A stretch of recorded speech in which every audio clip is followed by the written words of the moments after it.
शहीद हुए कैप्टन ब्रिजेश थापा के माता पिता ने कहा, बेटे पर गर्व है। कल बागडोगरा पहुंचेगा शहीद ब्रिजेश थापा का पार्थिव शरीर। नमस्कार दर्शकों, जम्मू कश्मीर के डोडा जिले में भारी हथियारों से लैस आतंकवादियों के साथ मुठभेड़ में गंभीर रूप से घायल हुए कैप्टन ब्रिजेश थापा समेत सेना के 4 जवान आज शहीद हो गए। दार्जिलिंग के लेबोंग निवासी कैप्टन ब्रिजेश थापा 27 साल की उम्र में ही वीरगति प्राप्त हो गए हैं। जम्मू कश्मीर के डोडा से 4 घंटे दूर एक पहाड़ी जंगल में सोमवार रात आतंकियों ने एक ऑपरेशन के दौरान हमला किया। जवानों ने उग्रवादियों पर जवाबी कार्रवाई की और आखिर में दोनों पक्षों की लड़ाई में ब्रिजेश थापा और 4 अन्य जवान मौके पर ही शहीद हो गए। ब्रिजेश थापा की शहादत की खबर सेना के अधिकारियों द्वारा उनके परिवार को रात के 11 बजे दी गई। शहीद कैप्टन ब्रिजेश थापा का पार्थिव शरीर बुधवार को विशेष विमान से सिलीगुड़ी के बागडोगरा एयरपोर्ट लाया जाएगा। पारिवारिक सूत्रों के अनुसार कैप्टन ब्रिजेश थापा के पिता कर्नल भुवनेश थापा 2014 में सेना से सेवानिवृत्त हुए थे। वर्तमान में वह दार्जिलिंग के लेबोंग में एक सर्विसमैन हेल्थ सर्विस स्कीम में कार्यरत हैं। ब्रिजेश का जन्म लेबोंग में हुआ था। उन्होंने अपनी प्राथमिक स्कूली शिक्षा दार्जिलिंग में की, लेकिन अपने पिता की सेना में कहीं और पोस्टिंग होने के कारण उन्होंने अपनी अधिकांश स्कूली शिक्षा राज्य के बाहर की। ब्रिजेश ने अपनी अंतिम उच्च शिक्षा मुंबई में पूरी की। वहां के कॉलेज से बीटेक पूरा करने के बाद वह कंबाइंड डिफेंस सर्विस परीक्षा में बैठे। 2018 में उन्होंने रक्षा सेवा की शॉर्ट सर्विस कमीशन परीक्षा उत्तीर्ण की और 2019 में सेना में शामिल हो गए।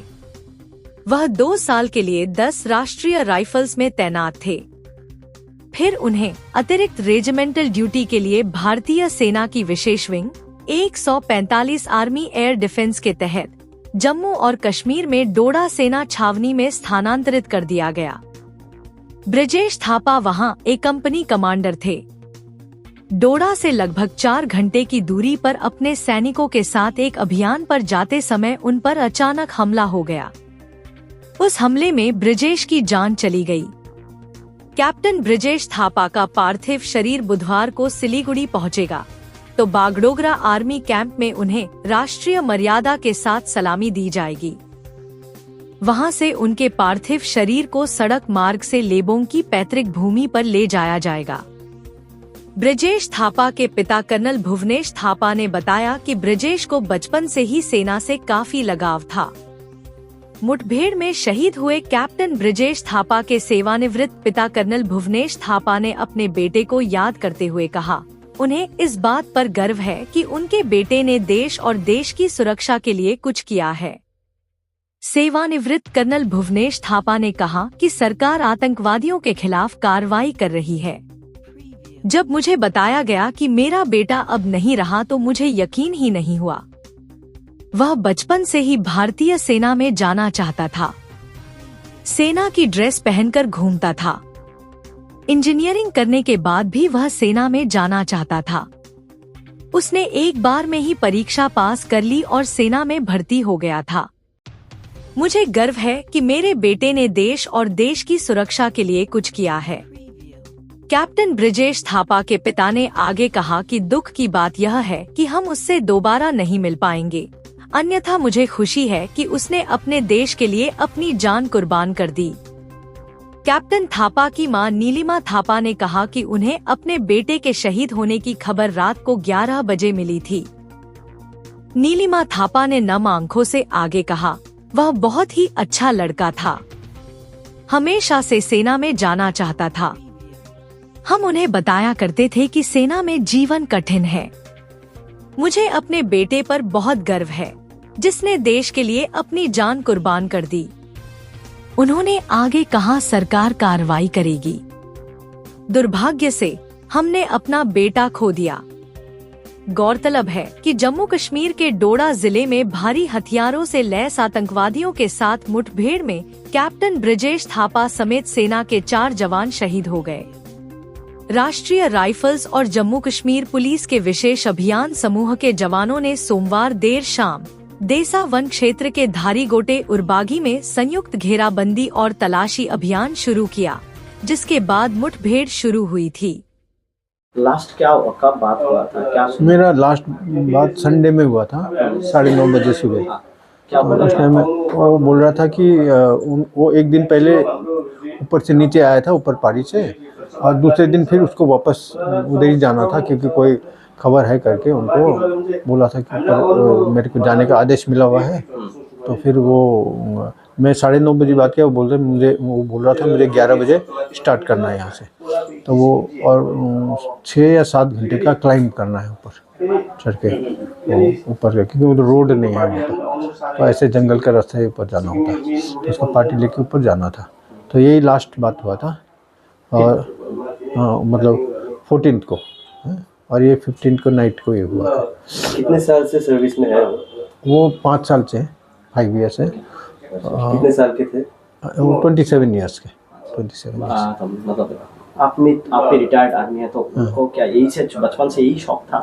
हाँ, वो जो है वो हमेशा बोलता था कि मैं क्या अपने आप जैसे ही मैंने जाना। जब हम गाड़ी में भी चलते थे तो हमारा जो फौजी गाड़ी में मैं आगे बैठता था और पीछे बैठते थे बच्चे थे, तो वो बोलता था किसी दिन मैं भी आगे के उसमें सीट में बैठूंगा करके बोलते थे। आपका बेटा देश के लिए अपना दिया है, तो क्या बोलेंगे? अभी ऐसा है कि अभी क्योंकि उसका इंटरेस्ट छोटे से फौज में और देश के लिए लड़ना था, तो उन्होंने अपना कभी वो ऐसा इससे डरे नहीं, कभी वो झुके नहीं, और हमेशा जो है वो जो भी काम था वो अपना ठीक ठाक करता था और जो भी बोला वो सही करता था। और ये कि जैसे छोटे से ही उसको हमने बताया भी था अगर आर्मी में नहीं जाना किसी और, क्योंकि उसने इंजीनियरिंग कर रखा है, बीटेक किया हुआ है, तो उन्होंने बोला था, लेकिन वो बोला नहीं मैंने आर्मी में जाना है। तो हमेशा मेरा भी कोई आर्मी का जैसे जैकेट वगैरह है वो भी लगा के वो घूमते थे। हाँ, वो अच्छा शौक था इसलिए। ऐसा आए दिन सुनने को मिलता है कि मिलिटेंट्स के हाथों हमारे देश के जवानों को शहीद होना पड़ रहा है। क्या बोलेंगे इस चीज़ को? जैसे मिलिटेंट्स ऐसे अचानक से हमला कर रहे हैं। नहीं, ये तो घुसपैठ तो होता ही है, लेकिन क्या है ये इसको क्योंकि कभी ज़्यादा मिलिटेंट्स आ जाता है और उसको ये ज़रूरी मतलब हर मिलिटेंट को जंगल में हम दिख नहीं पाते हैं, क्योंकि जंगल बहुत वास्ट होता है और मिलिटेंट्स कहीं पर भी जा सकता है। तो इसीलिए क्या है ये चाहे कितने भी मिलिटेंट्स आ जाए बहुत मुश्किल होता है आइडेंटिफाई। जब मैं भी फौजी हूँ, मैंने भी ऐसे मिलिटेंसी में काम किया है, वो बहुत मुश्किल होता है काम कि हर एक मिलिटेंट्स को ढूंढ पाना या आइडेंटिफाई करना मुश्किल होता है। तो इसीलिए क्या ये तो कभी किस्मत का बात है कि किसी को सामने मिल जाता है, किसी को कुछ हो जाता है, तो किस्मत। आप लोगों को खबर कब मिला? ये हमको कल शाम को रात को 10-10:30 बजे। ब्रिजेश को कब लेके आ रहे हैं और क्या इसके बाद का क्या प्रोसीड्यूर है आप लोग सोच? अभी वो सब हमारा आर्मी के तरफ से होता है, उनको वहाँ उस जगह से हेलीकॉप्टर से शायद निकाला गया वहाँ से और इवैक्यूएट करके वो जम्मू में लाया है। और जम्मू से अभी वहाँ हमारा जो एयरफोर्स के जो ये फिक्स्ड विंग एयरक्राफ्ट है वो लेके इधर आज शाम तक ये बागडोगरा में आएंगे। और उसके बाद यहाँ से हम दार्जिलिंग मेरे जो पेरेंटल हाउस है, एंसेस्ट्रल हाउस है, वहाँ पर उधर ही, क्योंकि वहाँ गांव वाले सब इंतज़ार कर रहे हैं, तो उधर ही हम ले जाके और उधर ही हम अंतिम संस्कार करेंगे। आपका पूरा नाम है? मैं colonel Bhuvnesh Kumar Thapa, retired. Sir just a minute sir, just. Madam Brijesh के बारे में पता चला है, थोड़ा बताइए आप लोगों को कब पता चला है इसके बारे में? ये कल रात को 11 o'clock को पता चल गया हमको। ऊपर लिखा कल रात को 11 o'clock को पता चल गया था। ऐसे तो हुआ इंसिडेंट आई थिंक 9 o'clock के करीब, तो day told us around 11 o'clock। तो उनके सीईओ ने फ़ोन किया था, जो पेरेंटल यूनिट का सीईओ है उन्होंने फ़ोन किया था। तो हमको ये मतलब वी कुडंट बिलीव ओनली, क्योंकि ऐसे तो हमको पता था वो ऑपरेशन के लिए जा रखा है करके। तो कितने साल से ब्रिजेश है सर्विस में? सर्विस में अभी हो गया उसका 5 5 ईयर्स होने वाला था अभी। कितने साल का था वो अभी 26 कंप्लीट हो गई, 27 में स्टार्ट करते हैं। तो उनका डोडा में ही पोस्टिंग था या फिर अटैचमेंट में गए थे या फिर? अटैचमेंट में गया था वो। एक्चुअली है एडी का है वो, 145 एडी 145 एडी का है, मगर उसको डिप्यूटेशन के लिए उधर भेज दिया था आरआर में, 10 आरआर में। कितने दिन पहले गए थे वो? ये गए थे सितंबर में स्टार्ट किया था, सितंबर में। तो लास्ट कब बात हुआ उसके साथ? संडे बात हुआ था अराउंड 9 o'clock। क्या बोल रहे थे? क्या? तो 11 o'clock को जा रहा था ऊपर, क्योंकि इनका जहाँ पे इनका वो है यूनिट जो उसका था, वहाँ पे वहाँ से वहाँ तक ही गाड़ी जाता है। उसका जो कंपनी है वहाँ पे वो पैदल ही जाना पड़ता है, वो 7-8 आवर्स का चलना पड़ता है उनको।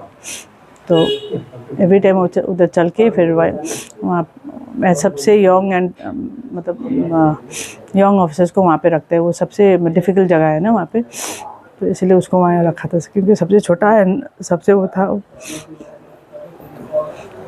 तो आप लोग का फैमिली में इससे पहले भी आर्मी में सर्विस कर चुके हैं? हाँ, मेरा फादर इन लॉ भी आर्मी में था, हस्बैंड भी आर्मी में कर्नल है।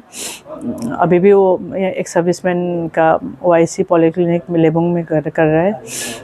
3 जनरेशन से? 3 जनरेशन के। क्या बोलेंगे ये ऐसे मिलिटेंट्स के हाथों मतलब कई दिन हम लोगों को सुनने को मिल रहा है कि आर्मी ऑफिसर्स मिलिटेंट्स के साथ ऐसे मुठभेड़ में लोग भी शहीद हो गए हैं, ऐसे बहुत सारे रिश्ते हमारे सामने आते हैं। क्या बोलेंगे इसको लेके? अभी क्या बोल सकते हैं, अभी वो लोग भी ऐसे, टेररिस्ट भी ऐसे अभी अचानक पहुंच जाता है कहीं से भी। उनको ऐसे सिर्फ मैसेज वो मिला था, उनको क्ल्यू मिला था कि मतलब इतना 14 वो लोग अंदर आ रखा है करके ना।